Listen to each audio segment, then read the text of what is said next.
जय हिंद दोस्तों, आप सभी का स्वागत है एक बार फिर से आपके अपने यूट्यूब चैनल यूनिक ज्ञान में। आज हम BA 5th semester political science का चैप्टर 4 देखेंगे, जिसमें हमें संगठन की परिभाषा और प्रकार को बहुत अच्छे तरीके से पढ़ना है। इसके पहले हमने चैप्टर 1 में पढ़ा था लोक प्रशासन का अर्थ, परिभाषा, महत्व एवं चैप्टर 2 में पढ़ा था हमने लोक प्रशासन का विकास। चैप्टर 3 में लोक प्रशासन तथा निजी प्रशासन में समानता तथा अंतर एवं विभिन्न विद्वानों द्वारा क्या क्या अंतर बताए गए हैं इसके बारे में हमने देखा। अगर आपने वह तीनों चैप्टर्स ना देखे हों तो जाकर हमारे चैनल पर विजिट कीजिए, आपको मिल जाएगा BA 5th semester political science paper 2 classes. उसमें आपको सभी वीडियो सिलेबस के साथ साथ चैप्टर तीनों मिल जाएंगे। अगर आप चैनल पर नए हैं तो चैनल को सब्सक्राइब कर लीजिए, और आपको नोट्स प्राप्त करना हो हर एक चैप्टर्स की तो हमारे टेलीग्राम चैनल को ज्वाइन कीजिए। वहां पर आपको हर एक चैप्टर की, हर एक क्लास की नोट्स प्राप्त करवा दी जाती हैं। तो हमें इस चैप्टर में क्या पढ़ना है, संगठन की परिभाषा और प्रकार। तो चलिए देखते हैं संगठन आखिर होता क्या है। संगठन अर्थात ऑर्गेनाइजेशन, शाब्दिक अर्थों में संगठन से तात्पर्य है व्यवस्थित संरचना, ढांचा बनाना। To give orderly structure to, या किसी चीज को आकार देना और उसे चालू अवस्था में रखना। To frame and put into the working order. शाब्दिक अर्थ संगठन का क्या क्या अर्थ बताया गया है, या तो उसका अर्थ हम समझ सकते हैं व्यवस्थित संरचना या ढांचा बनाना, या दूसरा अर्थ हो सकता है या किसी चीज को आकार देना और उसे चालू अवस्था में रखना। इन हमारे जो अर्थ है इससे हमें 3 अर्थ निकलते हैं। इन संगठन के शब्द से 3 अर्थ निकलते हैं, जैसे कि संरचना या ढांचा का नमूना तैयार करना, दूसरा अर्थ क्या हो जाता है संरचना का निर्माण करना, और तीसरा अर्थ क्या हो जाता है स्वयं संरचना। संगठन के 3 अर्थ जो हमने आपको बताए, संरचना या ढांचा का नमूना तैयार करना, संरचना का निर्माण करना और स्वयं संरचना एक संगठन का अर्थ हो जाता है। अगर हम जेडी मूने एक विद्वान हैं, उनके हिसाब से देखें संगठन की परिभाषा, तो उन्होंने कहा है एक समान ध्येय की प्राप्ति के लिए बने प्रत्येक मानवीय समुदाय का रूप ही संगठन कहलाता है। किसी एक समान ध्येय की प्राप्ति के लिए या उद्देश्य की प्राप्ति के लिए जब मानवीय समुदाय एक होकर संगठन बनाकर उसकी प्राप्ति के लिए कार्य करता है, तो वह जो ग्रुप बनाता है वही क्या कहलाता है, प्रत्येक मानवीय समुदाय का रूप ही क्या कहलाता है, संगठन कहलाता है। आगे देखेंगे हम लूथर गुलिक जी क्या कहते हैं संगठन के बारे में। इन्होंने कहा है संगठन जो है सत्ता की औपचारिक संरचना है जिसके द्वारा किसी निश्चित उद्देश्य की प्राप्ति के लिए कार्य विभाजन को व्यवस्थित, निर्धारित और समन्वित किया जाता है। संगठन सत्ता की औपचारिक संरचना है और जिसके द्वारा किसी निश्चित उद्देश्य की प्राप्ति के लिए कार्य विभाजन। संगठन जब बनता है तो उसमें जो किसी भी संगठन के अंतर्गत कार्य दिए जाते हैं, अलग अलग लोगों का कार्य विभाजित कर दिया जाता है। जैसे उसमें 10 लोग हैं तो कुछ लोगों को अलग कार्य दिया जाता है। उसी हिसाब से लूथर गुलिक जी कहते हैं कार्य विभाजन को व्यवस्थित, निर्धारित और समन्वित किया जाता है, उसका उद्देश्य ही यही होता है। आगे हम देखेंगे उर्विक जी क्या कहते हैं। उर्विक जी कहते हैं कि संगठन को किसी उद्देश्य अथवा योजना के लिए आवश्यक क्रियाओं के निश्चयन, उपक्रियाओं के ऐसे समूहों में व्यवस्थित करने जो विभिन्न व्यक्तियों को सौंपे जा सके के रूप में परिभाषित किया जा सकता है। और एम मार्क्स जी कहते हैं संगठन वह ढांचा है जो शासन के प्रमुख कार्यपालक तथा उसके सहायकों को सौंपे गए कार्यों की पूर्ति के लिए निर्मित किया जाता है। संगठन कौन सा ढांचा है, किस प्रकार का? एम मार्क्स जी कहते हैं कि जो शासन के प्रमुख कार्यपालक तथा उसके सहायकों को सौंपे गए कार्यों की पूर्ति के लिए निर्मित किया जाता है, वही संगठन कहलाता है। वही संगठन एक प्रकार से संगठन का ढांचा है। आगे देखेंगे हम साइमन कहते हैं कि संगठन सरकारी प्रयास की वह सुनियोजित व्यवस्था है जिसमें प्रत्येक भागीदार की एक निश्चित भूमिका और कर्तव्य होते हैं। कोई भी संगठन बनता है तो एक अकेले के कार्य करने से वह संगठन नहीं चल सकता। उसमें हर एक जो भागीदार होगा उसकी एक निश्चित भूमिका होगी और एक कर्तव्य होगा, तभी संगठन अच्छे तरीके से कार्य कर पाएगा। ग्लेडन जी क्या कहते हैं, संगठन किसी उद्यम में लगे हुए व्यक्तियों के बीच संबंधों का ऐसा स्वरूप है जिसमें उद्यम के कार्यों की पूर्ति हो सके। जैसे कि ये बताते हैं, जैसे कारखानों में लोगों का जो एक ग्रुप बन जाता है, संगठन बन जाता है, वो अपने हित के लिए कार्य के लिए एक संगठन का निर्माण करते हैं। उसका जो मेन लीडर होता है वह उनकी आवाज़ को उठाता है। तो उसी प्रकार कार्यों की पूर्ति, मतलब उसमें जो कार्य करने वाले मजदूर हैं उनका जो एक हित कार्य है उसकी पूर्ति के लिए ही संबंध व्यक्तियों के बीच बनता है और वह संगठन कहलाता है। पिफनर क्या कहते हैं, संगठन व्यक्तियों के बीच तथा समूहों के बीच ऐसे संबंधों का नाम है जो इस तरह निर्मित हो कि व्यवस्थित श्रम विभाजन किया जा सके। एम घोष जी कहते हैं कि संगठन का अर्थ है कर्मचारियों की व्यवस्था करना ताकि कार्यों और उत्तरदायित्वों के उचित विभाजन द्वारा निर्धारित उद्देश्यों की सरलता से पूर्ति हो सके। अर्थात कर्मचारियों में उनके कार्यों का विभाजन अच्छे प्रकार से कर देना जिससे जो कार्य हो वह उसका जो उद्देश्य हो वह सरलता से पूरा हो जा सके। अब हमने देख लिया संगठन की परिभाषा, सामान्य परिभाषा भी हमने आपको बताई और साथ ही साथ हमने आपको अलग अलग विद्वानों के द्वारा संगठन की जो परिभाषा बताई गई है उसको भी हमने बताया।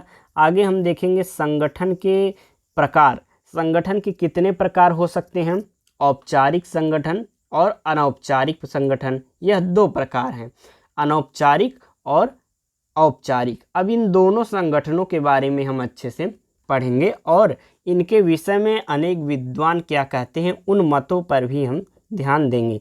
तो चलिए देखते हैं सर्वप्रथम औपचारिक संगठन। औपचारिक संगठन अर्थात फॉर्मल ऑर्गेनाइजेशन।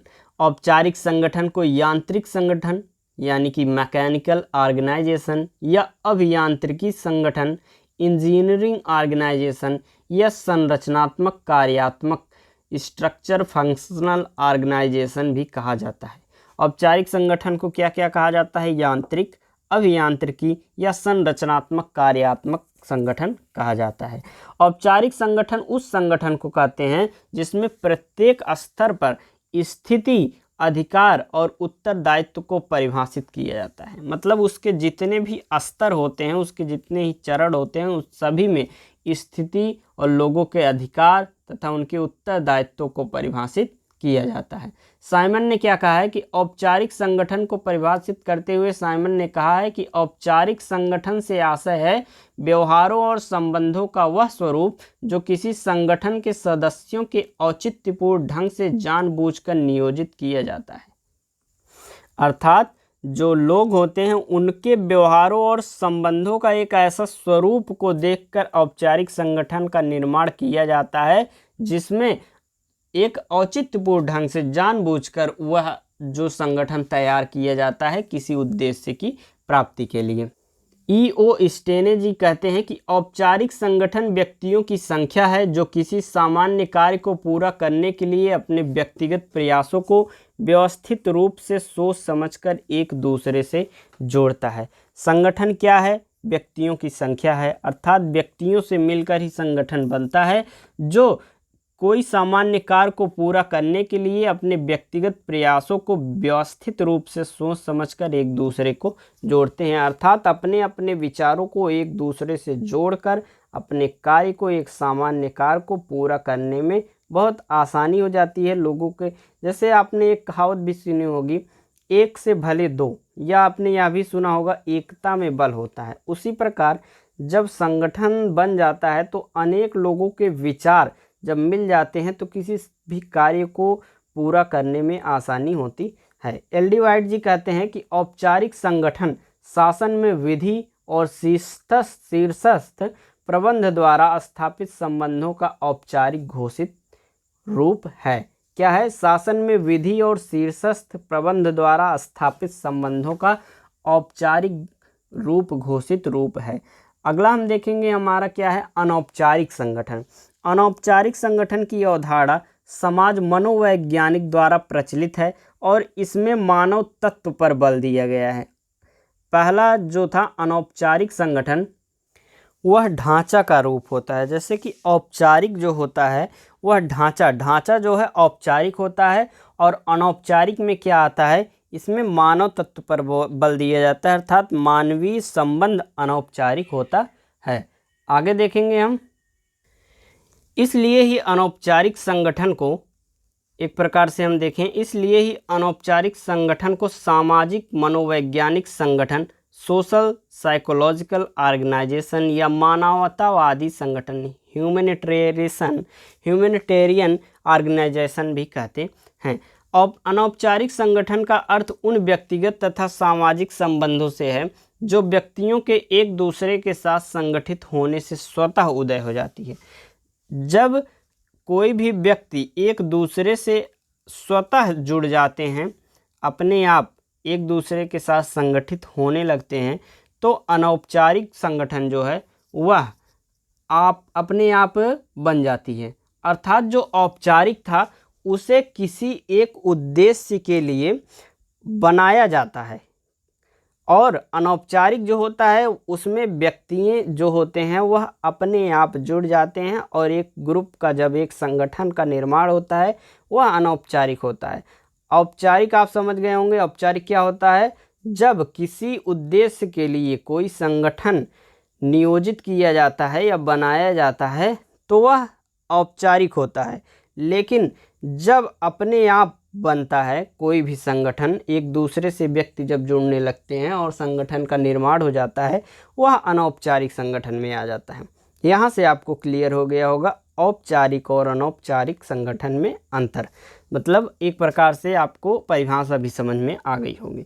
साइमन ने कहा है कि अनौपचारिक संगठन को परिभाषित करते हुए उन्होंने कहा है कि अनौपचारिक संगठन का अर्थ है वास्तविक व्यवहार की संपूर्ण प्रतिकृति। वह रास्ता है जिसे संगठन के सदस्य वास्तविक व्यवहार में अपनाते हैं, जहाँ तक कि वास्तविक व्यवहार बिल्कुल हूबहू नहीं होता है। एल डी वाइट जी कहते हैं कि अनौपचारिक संगठन का कार्य संबंधों की वह क्रिया है जो लंबे समय तक एक साथ काम करने वाले व्यक्तियों की पारस्परिक अंतःक्रियाओं से उत्पन्न होता है।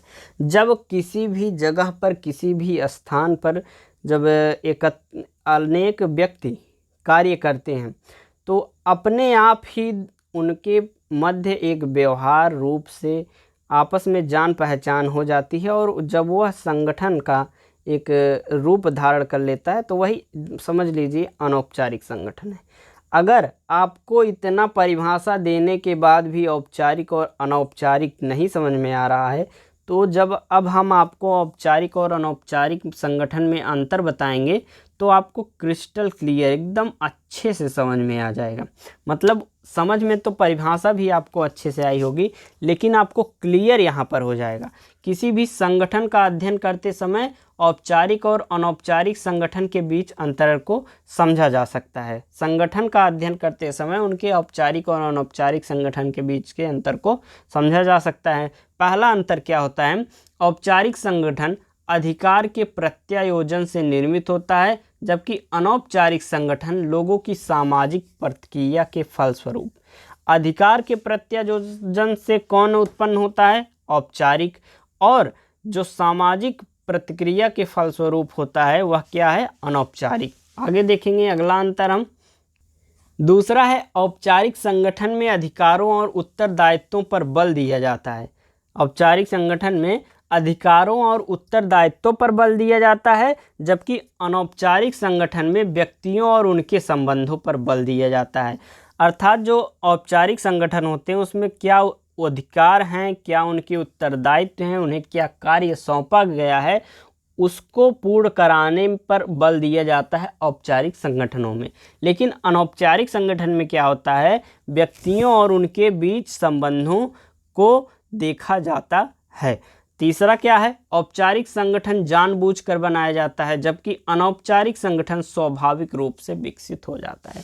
देखिए एक एक पॉइंट आपको कितना अच्छे से समझ में आ रहा होगा कि जो औपचारिक संगठन होते हैं उन्हें जानबूझकर किसी उद्देश्य के लिए बनाया जाता है, जो कि हमने आपको बताया था। लेकिन जो अनौपचारिक संगठन होते हैं स्वाभाविक रूप से विकसित होते हैं, अर्थात जब कोई मनुष्य अपने आप अनेक मनुष्य अपने आप एक दूसरे से जुड़ते हैं तो स्वतः अनौपचारिक संगठन का निर्माण होता है। औपचारिक संगठन में नियम, कर्तव्य और अधिकार निर्धारित होते हैं, जबकि अनौपचारिक संगठन में परंपराएं और व्यवहार मुख्य होते हैं। मतलब किसका कैसा व्यवहार है वह उसी प्रकार के संगठन से जुड़ेगा, लेकिन जो औपचारिक संगठन है उसमें नियम, कर्तव्य और अधिकार जो निर्धारित होते हैं उसी के हिसाब से लोगों को ढलना होता है। अगला है, औपचारिक संगठन में पद प्रधान होता है और अनौपचारिक संगठन में व्यक्ति समाधान होता है। किसी औपचारिक संगठन में होता है तो उसमें अलग अलग प्रकार के पद होते हैं। कोई लीडर होता है, कोई उसका अलग कार्य करने के लिए एक तय होता है, फिक्स किया जाता है। किसी को अलग कार्य दिया जाता है, किसी को अलग, जो कि उनका उत्तरदायित्व होता है कि उस कार्यों को पूरा करना। लेकिन अनौपचारिक संगठन में व्यक्ति जो है वह प्रधान होता है। आगे देखेंगे हम। अगला है, औपचारिक संगठन का आधार तकनीकी उद्देश्य होता है, जबकि अनौपचारिक संगठन का आधार सामाजिक तुष्टि होती है। औपचारिक संगठन अपेक्षाकृत अधिक बड़ा और अस्थायी होता है, जबकि अनौपचारिक संगठन छोटा और अस्थायी होता है। औपचारिक संगठन कैसा होता है, बड़ा होता है और अस्थायी होता है, क्योंकि वह लोगों को एकत्रित करके किसी एक उद्देश्य के लिए बनाया जाता है। और अस्थायी इसलिए होता है क्योंकि उसमें कुछ रूल्स होते हैं, कुछ अधिकार होते हैं, कुछ उत्तरदायित्व होते हैं, लेकिन इसमें कोई भी रूल नहीं होता है। तो जिसका जैसा व्यवहार वैसा संगठन में जुड़ता है, नहीं तो छोड़ देता है, इसलिए अस्थायी होता है और छोटा होता है। यह था आपका चैप्टर जिसमें हमने आपको संगठन के बारे में बताया, संगठन के प्रकार के बारे में बताया। अब आगे हम पढ़ेंगे संगठन के सिद्धांत, जो कि आपका होगा चैप्टर 5। बहुत ही अच्छे तरीके से हर एक टॉपिक को हम आप धीरे धीरे बता रहे हैं, कोई भी टॉपिक आपका छूटेगा नहीं। अगर आप चैनल पर नए हैं तो चैनल सब्सक्राइब कर लीजिए। नोट्स आपको टेलीग्राम चैनल पर मिल जाएगा। साथ ही साथ कमेंट करके ज़रूर बताइए कि और कौन सा सब्जेक्ट आपका BA 5th सेमेस्टर में है जो कि आपको पढ़ना है, और वह सब्जेक्ट आप कमेंट करिए, उसको भी आपको बताया जाएगा। आपको यहाँ पर मॉडल पेपर भी बताया जाएगा, आपको प्रीवियस ईयर क्वेश्चन पेपर भी सॉल्व कराया जाएगा, और मोस्ट इम्पॉर्टेंट टॉपिक्स और मोस्ट इम्पॉर्टेंट क्वेश्चंस को भी डिस्कस किया जाएगा, जो कि आपके पेपर के दृष्टि से बहुत ही महत्वपूर्ण होते हैं। तो देखते रहिए वीडियो, लाइक करिए, दोस्तों के पास शेयर करिए, कमेंट करिए कैसा लगे आपको वीडियो, समझ में आया या नहीं, और मिलते हैं अगले वीडियो में। धन्यवाद।